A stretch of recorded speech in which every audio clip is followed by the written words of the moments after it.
adik-adik, selamat hari Minggu. Apa kabarnya adik-adik? Kakak berharap adik-adik dan papa mama tetap sehat-sehat ya. Nah adik-adik, hari ini kakak Heka akan bercerita kembali di kelas Ruth.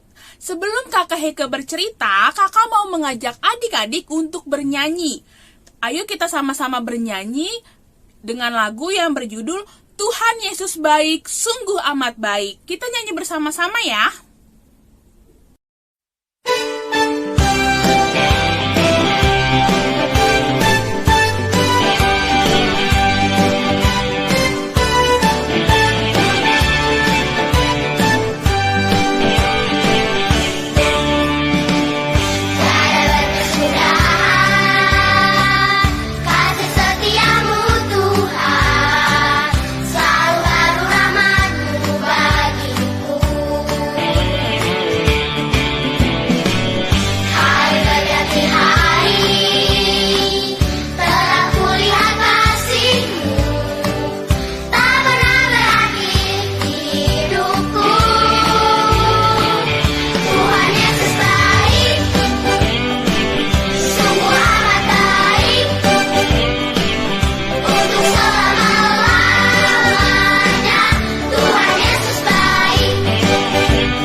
Nah adik-adik, sekarang kita mau bersatu di dalam doa.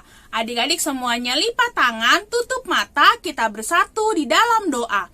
Tuhan Yesus yang baik, terima kasih untuk kasih setiamu yang menyertai kami sampai hari ini. Tuhan Yesus, saat ini kami mau mendengarkan cerita firman Tuhan.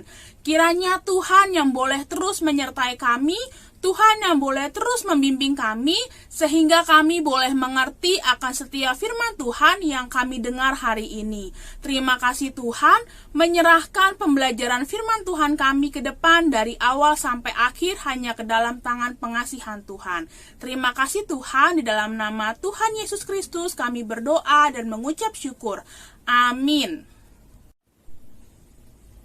Adik-adik, firman Tuhan kita hari ini dari Kisah Para Rasul 8 ayat 9 sampai 13. Untuk adik-adik yang sudah bisa membaca dengan Kak Heke ya bersama-sama. Untuk adik-adik yang belum bisa membaca, adik-adik mendengarkan dengan baik. Yuk kita sama-sama membaca Kisah Para Rasul 8 ayat 9 sampai 13. Ayat 9, seorang yang bernama Simon telah sejak dahulu melakukan sihir di kota itu dan mentakjubkan rakyat Samaria, serta berlagak seolah-olah ia seorang yang sangat penting. Ayat 10, semua orang besar kecil mengikuti dia dan berkata, orang ini adalah kuasa Allah yang terkenal sebagai kuasa besar. Ayat 11, dan mereka mengikutinya karena sudah lama ia mentakjubkan mereka oleh perbuatan sihirnya. Ayat 12, tetapi sekarang mereka percaya kepada Filipus yang memberitakan Injil tentang kerajaan Allah dan tentang nama Yesus Kristus, dan mereka memberi diri mereka dibaptis baik laki-laki maupun perempuan. Ayat 13, Simon sendiri juga menjadi percaya, dan sesudah dibaptis ia senantiasa bersama-sama dengan Filipus dan takjub ketika ia melihat tanda-tanda dan mujizat-mujizat besar yang terjadi.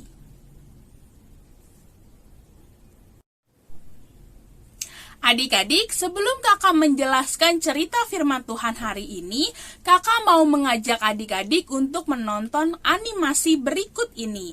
Mari kita sama-sama menyaksikan.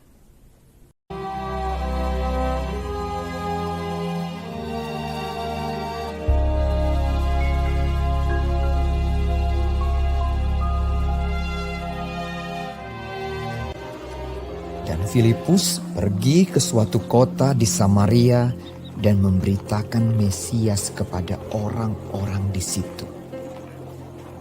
Ketika orang banyak itu mendengar pemberitaan Filipus dan melihat tanda-tanda yang diadakannya, mereka semua dengan bulat hati menerima apa yang diberitakannya itu.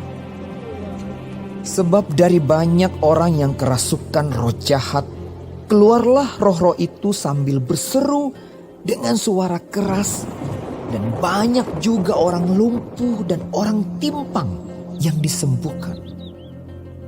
Maka sangatlah besar sukacita dalam kota itu. Seorang yang bernama Simon telah sejak dahulu melakukan sihir di kota itu dan mentakjubkan rakyat Samaria, serta berlagak seolah-olah ia seorang yang sangat penting.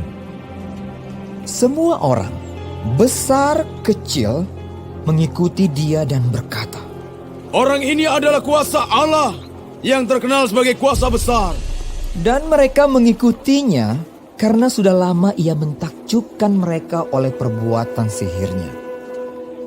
Tetapi sekarang mereka percaya kepada Filipus yang memberitakan Injil tentang kerajaan Allah dan tentang nama Yesus Kristus. Dan mereka memberi diri mereka dibaptis baik laki-laki maupun perempuan. Simon sendiri juga menjadi percaya. Dan sesudah dibaptis, ia senantiasa bersama-sama dengan Filipus dan takjub ketika ia melihat tanda-tanda dan mujizat-mujizat besar yang terjadi. Ketika rasul-rasul di Yerusalem mendengar bahwa tanah Samaria telah menerima firman Allah, mereka mengutus Petrus dan Yohanes ke situ. Setibanya di situ, kedua rasul itu berdoa supaya orang-orang Samaria itu beroleh Roh Kudus. Kemudian keduanya menumpangkan tangan di atas mereka, lalu mereka menerima Roh Kudus. Ketika Simon melihat bahwa pemberian Roh Kudus terjadi oleh karena rasul-rasul itu menumpangkan tangannya, ia menawarkan uang kepada mereka serta berkata, "Berikanlah juga kepadaku kuasa itu, supaya jika aku menumpangkan tanganku di atas seorang, ia boleh menerima Roh Kudus." Tetapi Petrus berkata kepadanya, "Binasalah kiranya uangmu itu bersama dengan engkau, karena engkau menyangka bahwa engkau dapat membeli karunia Allah dengan uang.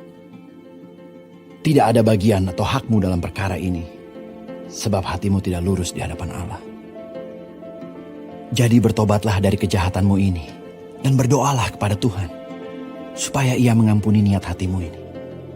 Sebab kulihat bahwa hatimu telah seperti empedu yang pahit, dan terjerat dalam kejahatan." Jawab Simon, "Hendaklah kamu berdoa untuk aku kepada Tuhan, supaya kepadaku jangan kiranya terjadi segala apa yang telah kamu katakan itu." setelah keduanya bersaksi dan memberitakan firman Tuhan, kembalilah mereka ke Yerusalem, dan dalam perjalanannya itu mereka memberitakan Injil dalam banyak kampung di Samaria. Nah, adik-adik sudah menonton animasi tadi kan? Iya, cerita firman Tuhan kita hari ini bercerita tentang Filipus di Samaria.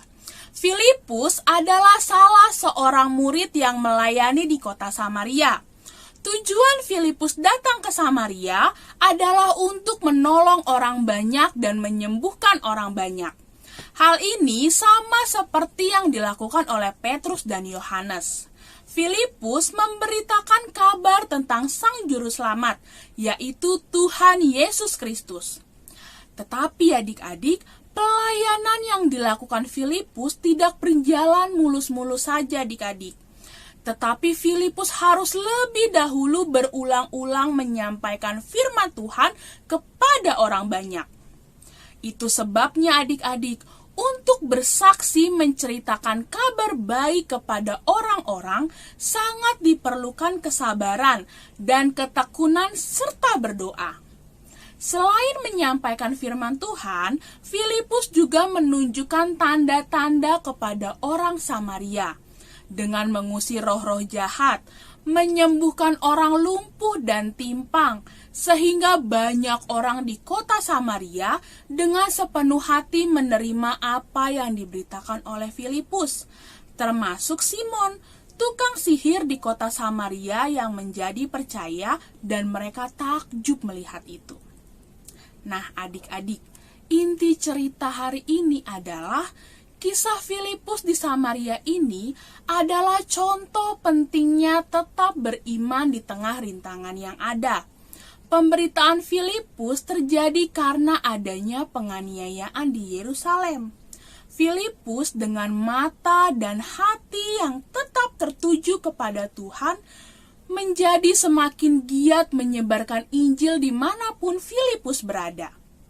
Bahkan di Samaria, Filipus berhasil membawa seorang penyihir percaya kepada Kristus karena pemberitaan dan kesaksiannya Filipus adik-adik. Nah adik-adik, menurut adik-adik, kenapa Filipus mau melakukan semua hal itu? Filipus mau memberitakan Injil di tengah semua kondisi dan rintangan yang terjadi. Karena Filipus menyadari dan merasakan kasih Tuhan dalam hidupnya adik-adik. Sehingga Filipus juga mau agar semua orang menyadari dan merasakan kasih Tuhan di dalam hidup mereka.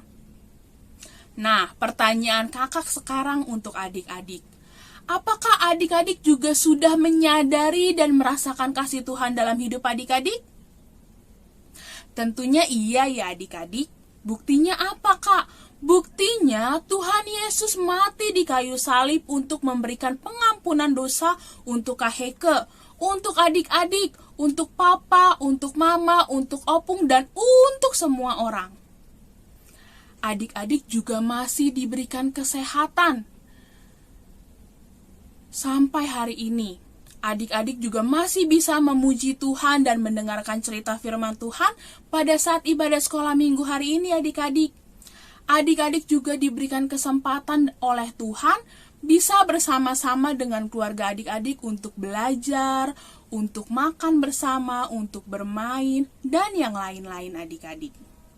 Lalu, ketika adik-adik sudah merasakan kasih Tuhan itu, pertanyaan Kak Heike lagi, maukah adik-adik juga menceritakan kasih Tuhan itu kepada orang-orang? Agar apa adik-adik? Agar orang-orang, agar semua orang, agar mereka juga bisa menyadari dan merasakan kasih Tuhan dalam hidup mereka. Jadi adik-adik, setelah cerita hari ini, Kakak Heike mau agar adik-adik semuanya tetap semangat, adik-adik semuanya tetap giat untuk bersaksi, bercerita kepada semua orang tentang kasih Tuhan, agar semua orang juga menyadari dan merasakan kasih Tuhan dalam hidup mereka.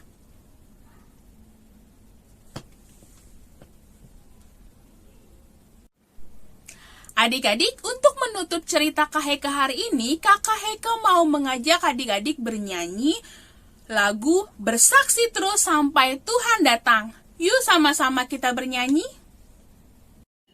Oke adik-adik, kita akan bernyanyi bersama-sama lagu ini ya. Ingat, kita perlu bersaksi terus sampai Tuhan datang. Bersaksi terus sampai Tuhan datang. Bersaksi terus sampai Tuhan datang. Bersaksi, bersaksi, bersaksi, haleluya. Bersaksi terus sampai Tuhan datang. Sekali lagi, bersaksi terus sampai Tuhan datang. Bersaksi terus sampai Tuhan datang. Bersaksi, bersaksi, bersaksi, haleluya. Bersaksi terus sampai Tuhan datang. Adik-adik, lagu ini mengingatkan kita perlu bersaksi terus sampai Tuhan datang. Bersaksi melalui hidup kita dan bersaksi melalui apa yang kita katakan. Adik-adik, sekarang kita mau tutup di dalam doa. Semuanya lipat tangan, tutup mata, kita bersatu di dalam doa. Tuhan Yesus, terima kasih untuk firman Tuhan yang kami dengar hari ini. Agar kiranya kami hari ini boleh Tuhan Yesus ajarkan, boleh Tuhan Yesus bantu, agar kami mau belajar bersaksi, belajar bercerita tentang kasih Tuhan kepada semua orang. Agar orang-orang juga boleh menyadari dan merasakan kasih Tuhan dalam kehidupan mereka. Terima kasih Tuhan Yesus. Di dalam nama Tuhan Yesus Kristus kami berdoa dan mengucap syukur. Amin. Adik-adik, untuk aktivitas hari ini, adik-adik menghafal ayat hafalan. Ayat hafalan hari ini dari Mazmur 25 ayat 15. Bunyinya, mataku tetap terarah kepada Tuhan, sebab Ia mengeluarkan kakiku dari jaring. Nanti kalau video ayat hafalannya sudah selesai direkam, adik-adik minta tolong papa atau mama kirimkan ke grup orang tua sekolah minggu. Nah, sekian cerita Kakak Heike hari ini adik-adik. Terima kasih. Selamat hari Minggu dan Tuhan Yesus memberkati.